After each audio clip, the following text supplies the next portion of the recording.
لك اللي انت بتقضي اكتر من تلت عمرك قدام التليفون، هل هتصدقني؟ طب هل لو قلت لك اللي انت بتقضي 122 يوم في السنه بليلهم ونهارهم قدام التليفون، هل برضه هتصدقني؟ تقول لي لا يا عم انت بتقول خرافات. اقول لك طب يا صديقي لو قلت لك اللي انت بتقضي من 8 ل 9 ساعات في اليوم على التليفون، تقول لا ممكن كده كلام معقول. اقول لك ودي نفس النسبه يا صديقي لو حلتها بتحويل بسيط، انت كده بتخش السلام عليكم ورحمه الله وبركاته، ازيك يا صديقي عامل ايه؟ مشكله للاسف بنواجهها كتير يا صديقي، وهي الانغماس في الشاشات واتباع الشيطان الرقمي وحاجات كده كتير كده يا صديقي، علاجها في القران وعلاجها في سنه سيدك النبي صلى الله عليه وسلم. وده اللي انا جاي اقول لك النهارده يا صديقي، اشتراك معنا على قناتنا على سايبر وايت في الوصف دي، وتقول لك تعالات وتصلي على النبي.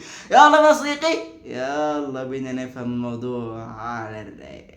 بص يا صديقي عشان ما تصدمش بس بالاحصائيه كده، خلينا نعملها بحسبه بسيطه جدا. 8 ساعات يا صديقي هي تلت اليوم، و11 يوم هو تلت الشهر.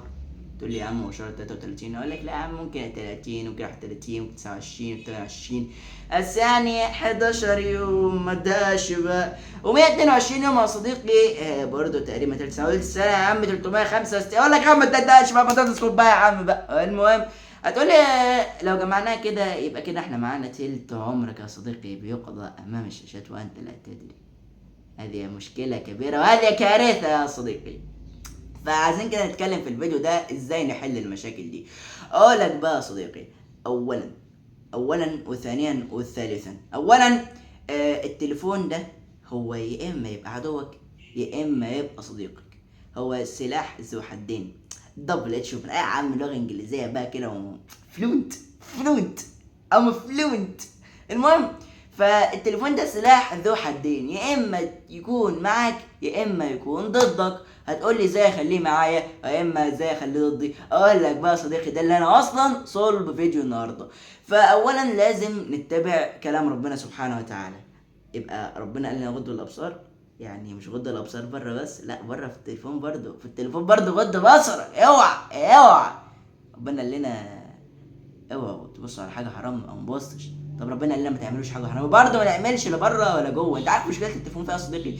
اللي انت بتوصل للحاجه بضغطة زر. زمان لما كنت تحب تعمل مصاري كانت ممكن تكون صعبه شويه، لكن دلوقتي بضغطة زر هتلاقي نفسك جوه انت فاهم انت بالكلام. فلازم الاول يبقى عندنا رصيد ايماني ورصيد من طاعة ربنا ورصيد من حاجة مهمة جدا جدا جدا جدا جدا لا حد بص كده، هي مراقبة الله سبحانه وتعالى لنا. لازم عندنا الحته دي قوي قوي قوي، لان انت لما تعرف ان ربنا شايفك حتى لو انت تحت البطانيه الكلام لك فاهمني انت ماشي.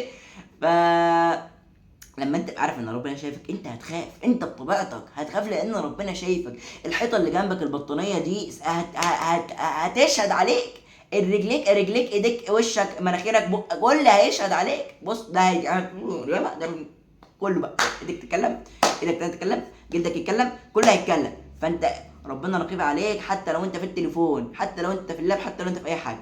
فمشكله وسائل التواصل الاجتماعي ان هي فعلا بتخلي الواحد قريب من الحاجه، فدي بتتطلب ايمان ومراقبه الله سبحانه وتعالى. احنا قلنا اول حاجه اول نقطه نخلي عندنا رصيد من مراقبه الله سبحانه وتعالى لنا. كده ايه حطينا النقطه على اول حرف اللي هو حرف اول نقطه حرف الخاء. حرف الخاء هو اللي بنحط عليه نقطه واحده من فوق، تمام؟ عشان لو اتقلم بقى لك الباقي يا عم ماشي. المهم فبعد كده تاني نقطه ونقطه مهمه جدا، اللي احنا ما نتبعش التفاهات. بالله عليك في حاجات ترندات تافهه كده عاوز امسكها انفخها. ايه فايده اللي انا اشوف واحد قاعد يغني اغنيه مالهاش اي 30 لازمه؟ ايه فايدتها؟ ايه فايده يعني لا موسيقى كان موسيقى حرام، لا لحن عدل ولا صوت عدل ولا كلام عدل ولا اي حاجه، ومالنا كلام استغفر الله وكلام كله شمال في ثالث شمال. ايه فايده؟ يبقى ما نجرش ولا التفاهات. الترشيف انت بتقعد تضحك تقول له بسلي وقت يا عم. اقول لك التسليح احنا قعدنا نسلي وقت لحد ما تلت اليوم تلت العمر بيضيع في التفاهات. فضلت بتستهي دلوقتي يعني انت كده طول عمرك ضايع في النوم، طول عمرك ضايع في التفاهات والحاجات اللي التليفون والكلام اللي لحد ما الكلام اللي مش لازمه، والتلت التاني ضايع في الاكل والشرب انت فاهم الكلام الباقي ماشي. يبقى كده اول حاجه عايزين مراقبه الله سبحانه وتعالى. تاني حاجه اللي احنا ما نتبعش التفاهات عشان خاطري وما تعملش الفيسبوك كده اللي هو حياتي بقت كلها على الفيسبوك. لا الحياه مش كلها على الفيسبوك يا عم، خلي كده عندك خصوصيه مش اي حاجه صورة صرت دلوقتي يا جماعة وانا بغسل مواعين. بص بقى صورت النهارده، خطبت النهارده، انزل بقى صورة على الفيس بقى كده، بص نخرب الدنيا. لا مش كده، بالراحة.